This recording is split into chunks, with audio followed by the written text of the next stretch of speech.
welcome to the very first episode of It's Not You, It's Me, a PMDD podcast. We should probably start out with introduction so you get to know me a little bit better. My name is Christina, and I'm a native Texan. I'm currently living in California.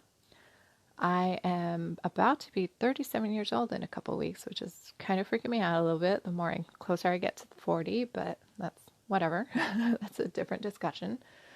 I was first diagnosed with PMDD when I was about 19 or 20 years old by my gynecologist. At that time, it was still fairly new. I remember my gynecologist saying, like, not really much was known about it yet. But there obviously was enough where she was able to diagnose me, and we were able to have a conversation about it and experiment with some birth control to try and help with the symptoms.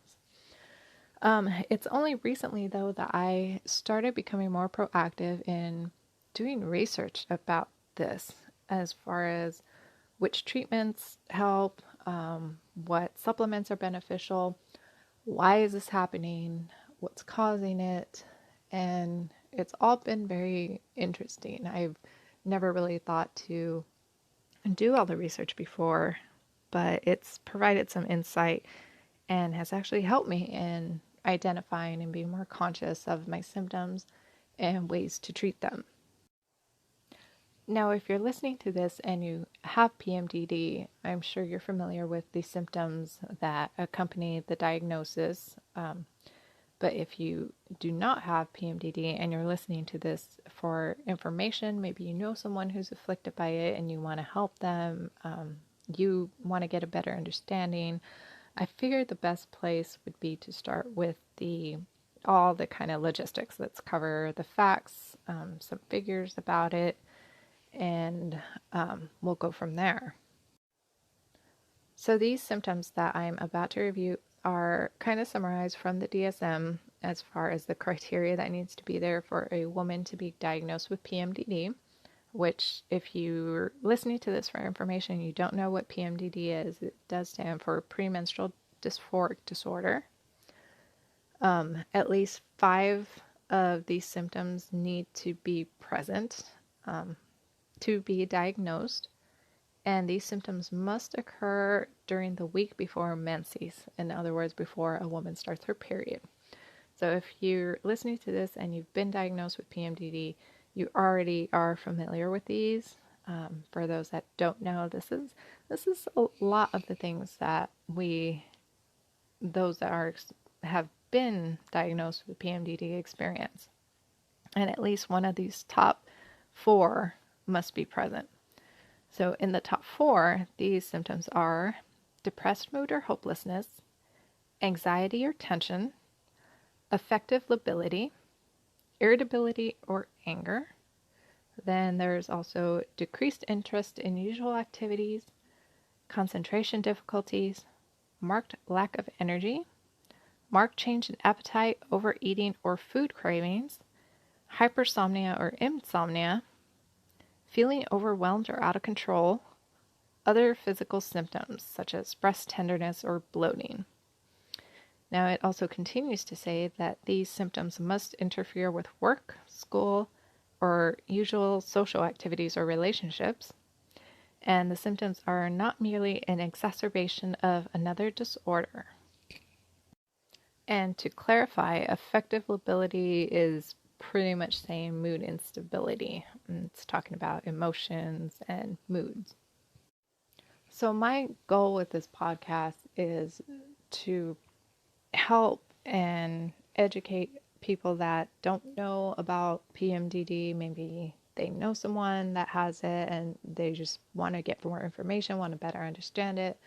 And likewise, to create a place for those that have PMDD to meet and listen and know that you're not alone, that we have each other to support, create a place for discussion, and even just for venting. Being a person that lives with PMDD, I have at least 2 weeks every month prior to my period where I don't even know how to say it. It's very much like a Dr. Jekyll, Mr. Hyde. Like, I am this bitter, isolated, irritated, like raging, angry person. And it's not until my period starts that I feel kind of more normal and like myself. So I definitely know what it's like, and am happy to answer questions and to talk about things.